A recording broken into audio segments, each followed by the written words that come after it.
It's been a hot topic this week. Will Marty St. Louis still be behind the bench for the Montreal Canadiens come September?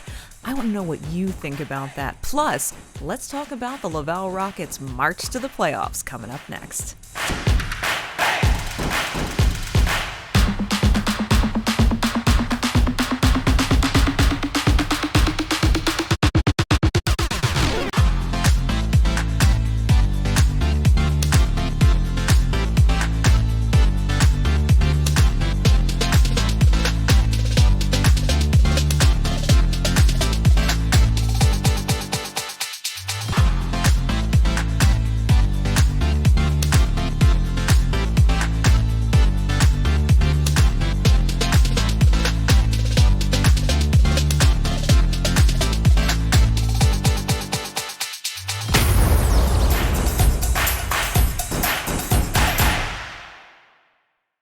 Hello and welcome back to Habs Hockey Report right here on All Habs Hockey Magazine, part of Rocket Sports Media.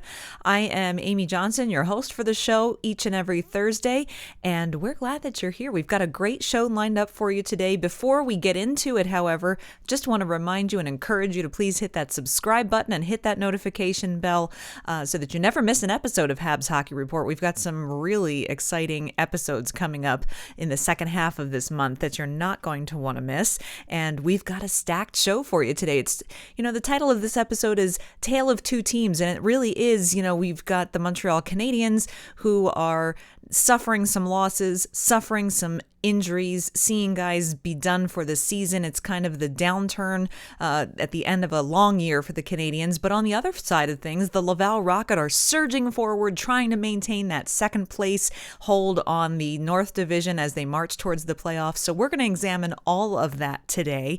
But first and foremost, let's get this week's feedback forum question out there for you to start thinking about.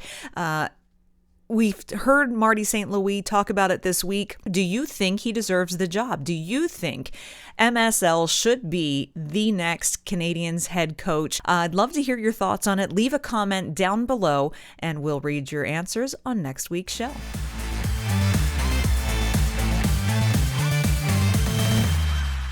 Let's first tackle those Habs in this week's Habs Happenings segment. They had a feel-good win back there in New Jersey when they were facing off against Andrew Hammond, the Hamburglar, and PK Subban, and some familiar faces on the New Jersey Devil. It was kind of a feel-good win for the team and for fans to really just knock that one out of the park. And then things kind of went the opposite direction. Of course, Austin Matthews really sealing things up for Toronto last Saturday night with two quick goals in less than a minute. Although the Habs tried to inch into a comeback, it was, images of last year's playoff run where the Leafs gonna blow the lead again. No, this time they made sure to get the win, handing the Montreal Canadiens a loss there. Then they go to Winnipeg, and again, another loss there. Josh Anderson getting his 100th goal, though. I thought that was, you try to take the bright spots out of what's going on with the Canadiens this year wherever you can. And to see Josh Anderson pot his 100th career NHL goal, congratulations to him. That's something that should be celebrated anytime a player reaches that milestone. And then it was another special occasion for Josh Anderson and David Savard when they traveled to Columbus to take on the Blue Jackets. This was the first time that Anderson was back in Columbus since he was traded away from there back in 2020. David Savard and he, of course, got a warm welcome from the Blue Jackets fans and a nice reception. Anderson was nostalgic about his time in Columbus, but did mention that he's very happy where he got traded to. He's very happy with the Montreal Canadiens. Columbus didn't take it easy on Josh Anderson or David Savard. That cannon went off plenty of times. In fact, you saw Marty St. Louis jump a little bit every time it went off behind the bench. It just catches everyone by surprise. I swear it's going. I want to attend a game in Columbus just to hear that thing live and in person. But that cannon went off plenty of times as the Columbus Blue Jackets put a pretty big hurting on the Habs on Wednesday night. So if you would like, of course, to read full game recaps and analysis on all of the games, I remind you to visit allhabs.net. That's our main flagship website where you'll get full game previews and game recaps for every Montreal Canadiens game played. You can find that again at allhabs.net. Be sure you're following at allhabs on Twitter. We love that there's been a bit more transparency with the Canadiens as far as their injury status, but it has not been good news this last week. First and foremost was Saturday night's game in Toronto. Jake Allen left that game after just a period with a new injury. Apparently, this is not the same injury that he just got done recovering from. This is a new injury. Jake Allen went out of that game. It forced the Canadiens to have to bring up Caden Primo on an emergency recall to start backing up Sam Montembeault, and we're going to talk about the ramifications of that for the Laval Rocket here in just a moment when we get to our second segment in the show. But thinking that maybe it would only be, hopefully, fingers were crossed that hopefully it was just going to be something minor. Well, turns out Jake Allen's done for the season. He's not going to require surgery, but he is done for the season, is expected to be good to go for training camp. So now all the focus is on Carey Price. He's been traveling with the team. He's been practicing with the team. He's been taking morning skates. There are rumors floating around that he may make his season debut this coming weekend. But that all remains to be seen, and it all, as Marty St. Louis has been saying, Carey's going to dictate when that is going to happen. When he feels ready is when he's going to be inserted into the starter's net. So in other injury news, Jonathan Drouin ended up getting a second opinion, did have wrist surgery. He is done for the season. This is the third consecutive season that he has not finished the season. It's getting to be a bit of a concerning pattern for Jonathan Drouin, but he is also expected to be good to go for training camp after undergoing that surgery. Justin Barron, unfortunately, done for the season. This is a really unfortunate piece. Justin Barron just getting into a few games, looked good, has scored his first NHL goal, and this is, these last 2 weeks of the season, it's when you want to see these young kids get to play and start to really evaluate what their potential is going to be for next year. And Justin Barron's season is cut short. He is done for the season. Is expected to be good to go for training camp again. And to round out the disappointments, Emil Heineman, who came over in the Tyler Toffoli trade, has arrived in Montreal, as we talked about last week, was expected to arrive in Montreal late last week and expected to sign a PTO. Actually, he did sign a PTO with the Laval Rocket and start playing there, but we haven't seen him yet. And it turns out he arrives in North America with an upper body injury from Sweden. And the Canadiens do not yet have a timeline as to when he's going to be healthy. So that's a bit of a disappointment. You kind of want to see what Emil Heineman has in his toolbox heading into the summer so that the Canadiens organization and coaches can give him some guidance on what they'd like him to work on in the summer. You just want to get a first look at this asset that you got back for Tyler Toffoli. So a bit of a disappointment there. We're hoping, fingers are crossed, that we'll see him at some point this season. But lots of injury news and none of it really all that good. But the big headlines this week really all circulated around Martin St. Louis. It's, of course, well talked about, this Cinderella story of Marty St. Louis coming in after Dominic Ducharme was fired and seemingly turning this team around with no coaching experience, no professional coaching experience at all, except for midget hockey, basically. There's a lot of questions as to what's leading to the success of Marty St. Louis in terms of getting wins and, unlocking the talent and potential once again of players like Cole Caulfield. But the question now is he going to have that interim tag removed, and is he going to be offered a new permanent head coaching contract for the Montreal Canadiens, and is he going to take it? That's always been kind of the qualifier throughout the last couple of months, is that there has to be an agreement that the Canadiens want him and that Marty St. Louis is willing to take on the role. Some pundits, of course, speculating that with a very young family, he may not want to make that commitment and move his family to Montreal and so on and so forth. He made some comments this week in a media availability that, of course, raised eyebrows and people wanted clarification. And so then he did. He doubled down when he was asked about it and said things to the effect of I don't see a situation where I'm not behind the bench in the fall, and I'd very, very much like to be behind the bench in the fall. So he seems to be giving the indication that he wants to return.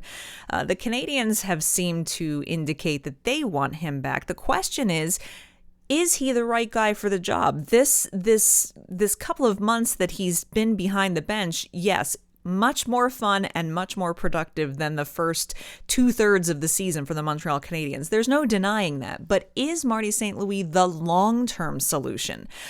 He is, when with a coach that doesn't have pro coaching experience, when games actually matter, when results actually matter, when points actually matter, is he going to be able to maintain this for a long-term stretch when the pressure is really on? And that's the unknown around this situation, because he's not been tested like that before. For me personally, if they want to go with Marty St. Louis, that is fine.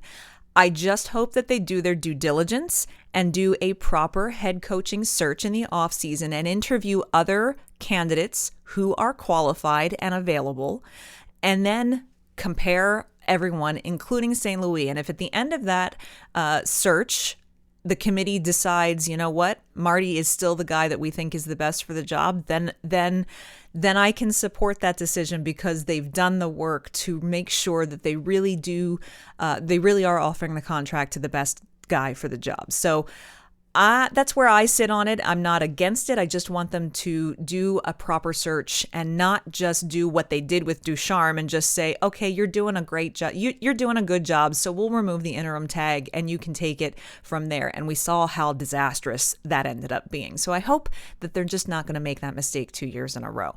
Let me know what you think, of course. Drop your comments down below. We'll read them on next week's show.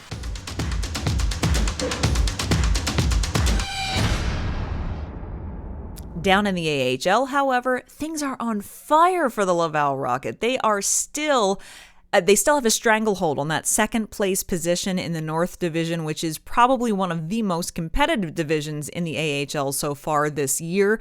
The playoff race is really tight, but the Laval Rocket, with putting together a 3-game homestand full of wins and a win on the road, they are widening that gap between second and third and fourth place, which is vital in a race where points percentage is what matters. And the teams from second to sixth place are all separated by basically 3 or 4 hundredths of a point. I mean, it's anyone's race at this stage of the game. If you want the full breakdown of all of those games, visit ahlreport.com, and our AHL report team has full game recaps and audio from interviews with Coach J.F. Ull and some of the players after each of those games.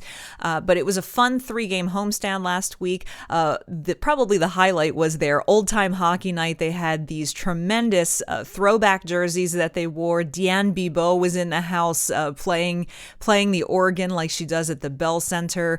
All of the replays on the Jumbotron were in black and white. They had a retro kind of band playing during second intermission. It was a really fun event. And of course, our friend Fotini there with her hashtag Show Your Habs. She was there for that occasion. She had a blast and posted some pictures and made sure she used our hashtag Show Your Habs. Thanks so much for submitting that. And we're glad you had a good time. They had a great win that evening. And of course, if you have pictures of you being a fantastic Habs fan and you post them on Twitter or Facebook, be sure you tag them, hashtag Show Your Habs. We'll feature you right here on the show. So they got the 2 wins at home against Rochester. They win against Utica, the division-leading team, on Saturday. Then they head out for a 5-game road trip, starting in Belleville. They beat the Belleville Senators, which is something they've really struggled to do this season, but they beat them pretty handily on Monday night, setting themselves up really well. Then they face Rochester again on Wednesday night, but this time in Rochester, New York, things did not quite go so well. They went down 2-0 early. They managed to scratch back into it, tie things up, and things kind of kept going back and forth a little bit. They forced overtime, so they did get a point out of Wednesday night's game, but ultimately Rochester came out as the victors in that one. So every single point is really vital when it comes to the North Division right now. That is a point that they're hoping is not going to come back to bite them as they continue their road trip. The interesting thing is they're now heading to Cleveland to take on the Cleveland Monsters for 2 games. Those games were supposed to happen on Friday and Saturday in a back-to-back, but because in the NBA, the Cleveland Cavaliers have made the playoffs, and they play in the same arena that the Cleveland Monsters do, Friday night, the arena now needs to have an NBA playoff game played in it. So the Cleveland Laval game for Friday night got bumped up a night to Thursday. So instead of the Rocket finishing in Rochester and then waiting until the next day on their day off in between games to travel all the way from Rochester, New York to Cleveland, Ohio, it meant that they had to get on the bus and get to Cleveland overnight to take on the Cleveland Monsters the next night. Nicholas Mattinen, a PTO defenseman, scored his first pro goal over the weekend. Congratulations to him. It's been one of those seasons where JF Houle has really needed guys coming up from the ECHL or signing PTOs to produce for him and step in as guys go down with injury or get called up to Montreal. Raphael Harvey-Pinard also on a pretty tremendous streak. He has 19 goals and 30 assists on the season, has been quite a producer, of course, for the Laval Rocket. He's another one to keep an eye on. And Jesse Ylönen, after his stint once again in Montreal, that was pretty impressive. He had a goal and 2 assists in this last stint in the NHL with the Montreal Canadiens. Overall, that gives him 2 goals and 3 assists in 14 NHL games played this season. He has looked absolutely tremendous in each of his call-ups. Well, in the AHL, he came back for his first game back last night, and he had a 3-point night in Rochester, a goal and 2 assists, bringing him to 13 goals, 20 assists on the season in the AHL. This young man is primed to contend for a roster spot in September at training camp. I can't wait to see how he's going to perform. And don't forget, we had an exclusive interview with Jesse Ylönen just a couple of weeks ago. I'll leave a link right up top here if you'd like to go check that out if you missed it. And we've got some more exclusive interviews coming up in the second half of this month that you don't want to miss.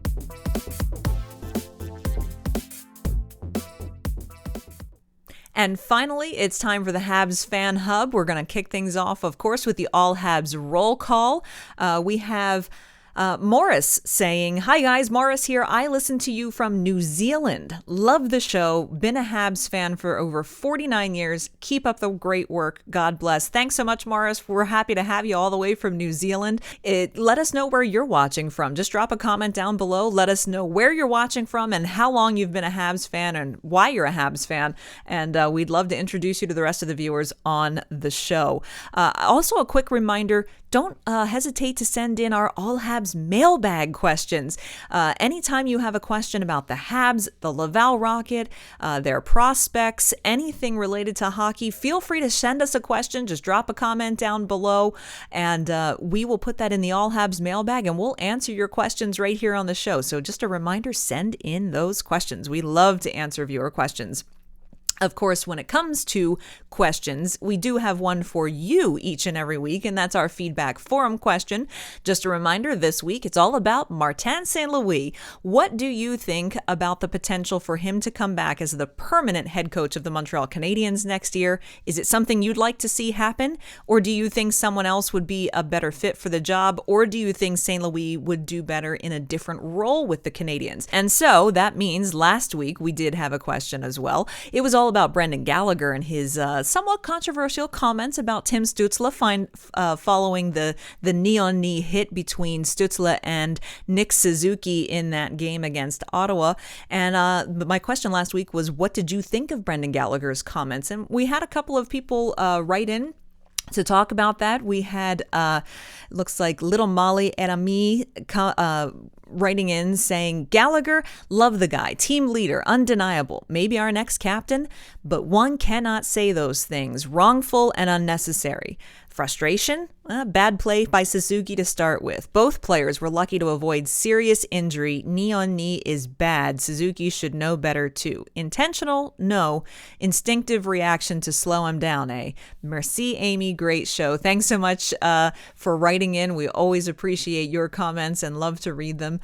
We also have a comment from Michael Spinella. Says, well said about Gallagher. I'm not a fan of his comments.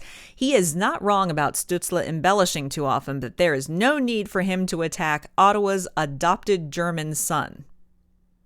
I think I think there might be some Sens fan protectiveness in there. A little bit of chirping is certainly all right in the comments. We don't mind that at all. Thank you, Michael, for submitting your comments as well.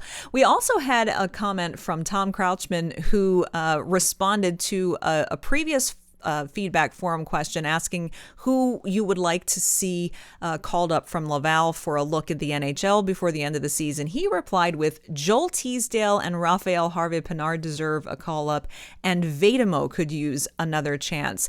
That's a really great answer. Joel Teasdale, of course, really having his first full season since all of his injury issues, and he's doing a decent job. I think that the Canadiens will likely wait, qualify him in the summer, and then take a look at him in training camp and early next season to see if the play that he's been doing this season and the work he's been doing is going to continue, and then maybe he'll get a call up.